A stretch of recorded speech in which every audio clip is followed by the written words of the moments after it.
샬롬 할렐루야. 잠언 6장 16에서 19절. 여호와께서 미워하시는 것 곧 그의 마음에 싫어하시는 것이 예닐 곱 가지이니 곧 교만한 눈과 거짓된 혀와 무죄한 자의 피를 흘리는 손과 악한 계교를 꾀하는 마음과 악으로 빨리 악으로 달려가는 발과 거짓을 말하는 망령된 증인과 및 형제 사이를 이간하는 자이니라. 아멘. 여호와의 미워하시는 것 네 번째입니다. 하나님의 사랑받는 참 자녀가 되어서 구하는 것마다 응답받기 위해 우리가 반드시 벗어버려야 할 여호와의 미워하시는 것에 대해서 증거하고 있지요. 마지막 시간으로 거짓을 말하는 망령된 증인과 형제 사이를 이간하는 자에 대해서 말씀드립니다. 하나님께서 미워하시는 교만한 눈, 거짓된 혀, 무죄한 자의 피를 흘리는 손, 악한 계교를 꾀하는 마음, 빨리 악으로 달려가는 발에 대해서 들으면서 참으로 악하다 느끼셨을 것입니다. 악인은 자신의 유익을 위해서 상대에게 해를 끼치며 괴롭게 하고 죽음으로까지 몰아가는 악을 거침없이 행할 수가 있지요. 혹여 우리 삶 속에 이런 모습은 있지 않은지 말씀으로 우리 자신을 비춰보셔야 되겠고, 불같이 기도하면 성령께서 도와주셔서 무심코 지나친 악이라도 떠올려 주시고 신속히 벗어버릴 수 있는 능력을 주실 것입니다. 거짓을 말하는 망령된 증인 살펴봅니다. 열왕기상 21장 10절을 보면 아합 왕의 아내 이세벨과 동조하여 거짓 증인이 되었던 비류 두 사람이 나옵니다. 비류는 쓸데없는 인간이라는 뜻으로 불량배, 건달, 깡패, 양아치가 들어가지요. 이들은 이세벨이 악한 계계로 무죄한 나봇을 모함하여 죽이고 그의 포도원을 빼앗는데 망령된 증인으로 사용되었습니다. 이들로 인해서 나봇은 하나님과 왕을 저주한 자라는 누명을 쓰고 돌에 맞아 죽임을 당했습니다. 이는 참으로 있을 수 없는 큰 죄악입니다.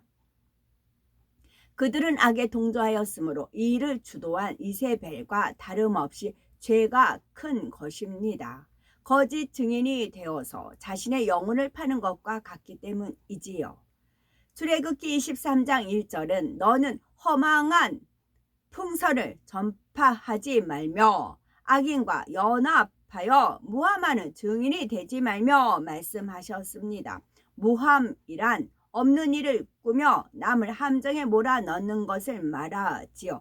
이런 사람에 대해서 잠언 19장 5절에는 거짓 증인은 벌을 면치 못할 것이요 거짓말을 내는 자도 피치 못하리라 하셨습니다.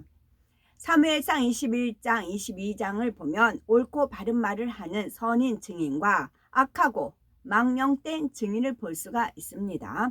다윗은 자기를 죽이려는 사울 왕을 피해서 도망가다가 먹을 것과 무기를 얻기 위해 성읍인 노베 잠시 들릅니다. 그때 제사장 아히멜렉은 전후 사정을 모르고 다윗이 요청하는 대로 떡을 주워 먹게 하고 또 그곳에 보관되어 있던 골리앗의 칼을 다윗에게 주었습니다.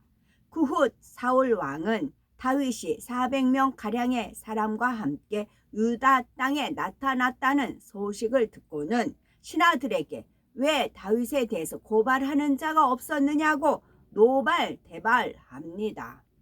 이때 에돔 사람 도액은 제사장 아히멜렉이 다윗에게 먹을 것과 골리앗의 칼을 준 사실을 사울 왕에게 고하지요.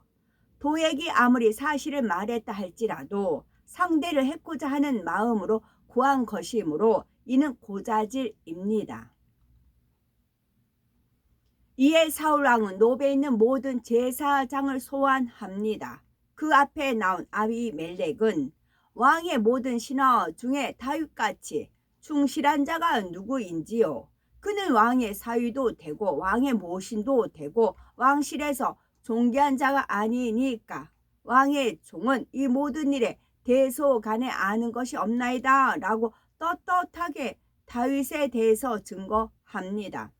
다윗을 도왔다고 책망하는 사울 왕의 위협적인 말과 분위기를 느꼈지만 아히멜렉은 다윗의 선과 진실에 대해서 담대하게 말했습니다. 이때 에돔 사람 도액은 아히멜렉이 사건의 전모를 전혀 알지 못했던 사실에 대해서 변호해 줘야 합니다.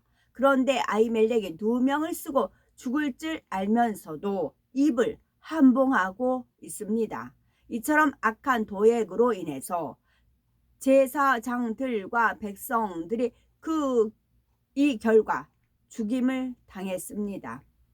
다윗은 도액에 대해서 시편 52편 2절에서 3절에 네 혀가 심한 악을 꾀하여 날카로운 식도같이 간사를 행하는도다. 네가 선보다 악을 사랑하며 의를 말함보다 거짓을 사랑하는도다 고백합니다.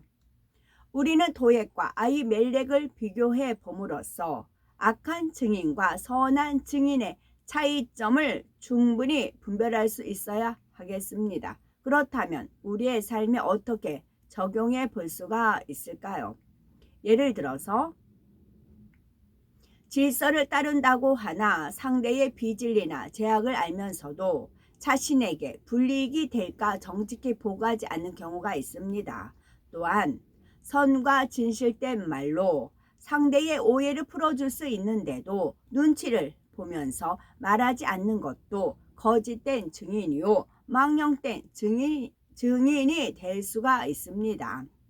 상대가 억울한 일을 당하는 것을 알면 힘써 해명해 주고 오해를 풀어 주어야 하는데 입을 함봉하고 있다면 비겁자인 것이지요.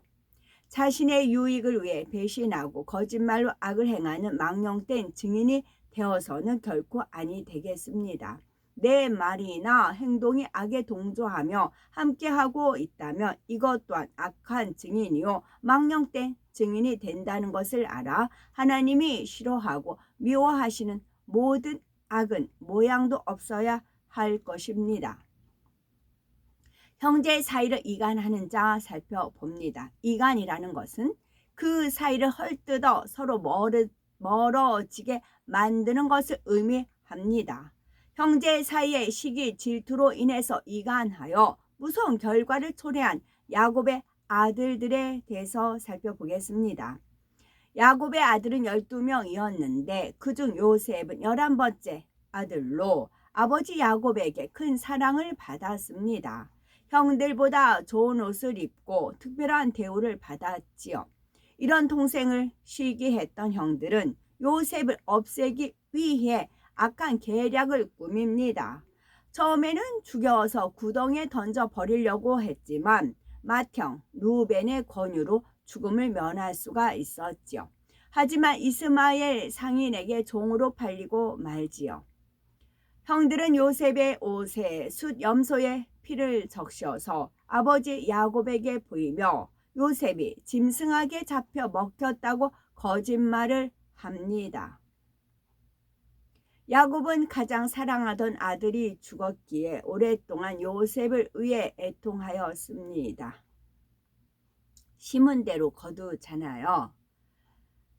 숫 염소의 피를 적셔서 야곱을 속였잖아요. 야곱은 아버지를 어떻게 속였어요? 가죽의 털이죠. 털을 발라가지고 아버지를 속였잖아요. 그렇게 되네요. 형제간에 이간하여 엄청난 불행을 초래하였던 것입니다. 이처럼 형제 사이를 이간하는 것뿐만이 아니라 왕조 시대에는 왕과 신하 사이를 이간하는 경우도 있고 왕의 여인들끼리 시기 질투로 인해서 서로 험담하고 미워하며 이간하는 일들도 많지요. 친구 사이나 또는 윗사람과 부하 직원 사이를 이간하는 일도 있고 실은 상대를 험담하고 소문을 내어서 사람 사이를 갈라놓는 경우도 있습니다. 이간질하는 사람으로 인해서 싸움이 일어나기도 하지요. 대부분의 이간질은 하나님의 말씀에 엄히 경계하신 비방하고 수군수군하는 것에서 나옵니다. 마태복음 7장 1절에서 2절에 비판을 받지 아니하려거든 비판하지 말라. 너희의 비판하는 그 비판으로 너희가 비판을 받을 것이요 너희의 헤아리는 그 헤아림으로 너희가 헤아림을 받을 것이니라 말씀하셨습니다. 자, 보세요. 비판을 받지 아니하려거든 비판하지 말라. 너희의 비판하는 그 비판으로 너희가 비판을 받을 것이요 너희의 헤아리는 그 헤아림으로 너희가 헤아림을 받을 것이니라 입니다. 잠언 17장 9절 허물을 덮어주는 자는 사랑을 구하는 자요 그것을 거듭 말하는 자는 지난 것을 이간하는 자니라 하셨고 잠언 20장 19절에는 두루 다니며 한담하는 자는 남의 비밀을 누설하나니 입술을 벌린 자를 사귀지 말지니라 말씀하셨습니다. 그러므로서 항상 선한 말만 하고 악한 것은 전하지 마셔야 되겠고 은혜로운 말 하나님께 영광이 되는 글을 전하면 좋지요. 그런데 상대의 허물을 들추어 전하거나 자신의 생각과 맞지 않으니 판단하여 나쁘게 전하고 거짓으로 말을 지어서 전한다면 자신이 바로 이간하고 있다는 사실을 알아야 합니다. 또한 다른 사람에게 전해 들은 것을 확인도 하지 않고 또 다른 사람에게 전하는 것도 큰 악이며 결과적으로는 이간이 될 수가 있지요. 어떤 경우 내가 전하는 말로 상대가 힘들고 기운을 잃을 수도 있습니다. 시험에 들게 하고 심하면 교회를 떠나게 할 수도 있음을 알아야 하지요. 예를 들어 친한 사람들끼리 김 집사님에 대해서 얘기했는데 함께 했던 사람 중에 어떤 사람이 그 사실을 김 집사님에게 전합니다. 누구가 김 집사님에 대해 안 좋은 말을 하더라 라고 전해 들은 김 집사님은 얼마나 기분이 나쁘겠습니까? 자신에 대해서 뒤에서 나쁘게 말한 사람들에게 미운 감정을 갖게 되지요.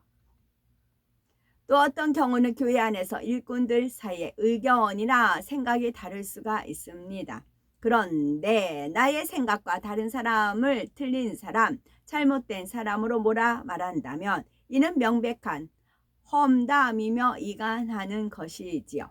그런 의도가 아니었고 잘잘못을 가리기 위해 말했다고 하지만 내가 하는 말이 과연 선하며 덕스러운 말인가 깊이 생각해야 되겠지요. 모든 상황을 파악하여 상대가 왜 그렇게 행동을 하는지 알지 못하고는 어떤 것도 판단할 수 없는 것입니다. 또한 악의를 가지고 이간하려 한 것은 아니나 이 사람에게 저 사람의 마음을 잘못 전달하고 저 사람에게 이 사람의 마음을 잘못 전달하여서 오해하게 함으로 이간하는 일도 있습니다. 예를 들어 윗사람이 모두에게 교훈이 되도록 모임에 없는 A에 대해서 말했는데 그 말을 전합니다. 자신의 느낌을 가미하여 A에게 전달하니 당사자는 매우 기분이 상하지요. 이렇게 해서 윗사람과 이간하게 만드는 것입니다. 따라서 전할 말이 있고 전하지 말아야 할 말이 있습니다. 상대에게 전달하여 기분이 상하고 상처가 될 말이라면 전하지 않는 것이 좋습니다. 어떤 경우는 전혀 악의 없이 전하는데도 상대가 받지 못하고 오해해서 이간이 되는 경우도 있습니다.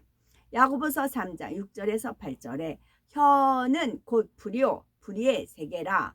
혀는 우리 지체 중에서 온몸을 더럽히고 생의 바퀴를 불사르나니 그 사르는 것이 지옥불에서 나으니라. 혀는 능히 길들일 사람이 없나니 쉬지 아니하는 악이요 죽이는 독이 가득한 것이라 말씀하셨습니다. 그러므로 우리는 항상 좋은 말만 전하는 입술이 되어야 합니다. 하나님께서 싫어하시고 미워하시는 것에서 살펴보았습니다. 그중 특별히 6, 7가지를 뽑아서 말씀했죠. 이것이 얼마나 중요하며 신속히 버려야 하는 것을 깨달아야 되겠고, 혹여 나는 이런 악들에 해당되는 것은 없는지 면밀히 살펴서 이 정도쯤이야 하고 넘어가서는 안 됩니다. 하나님께서 싫어하시는 것은 우리도 싫어하는 것이고, 하나님께서 미워하시는 것은 우리도 미워야 합니다. 반대로 하나님께서 기뻐하고 사랑하시는 것은 우리도 사모하여 내 것으로 삼아서 하나님의 크신 사랑과 축복을 받는 우리 모두가 되셔야 되겠습니다.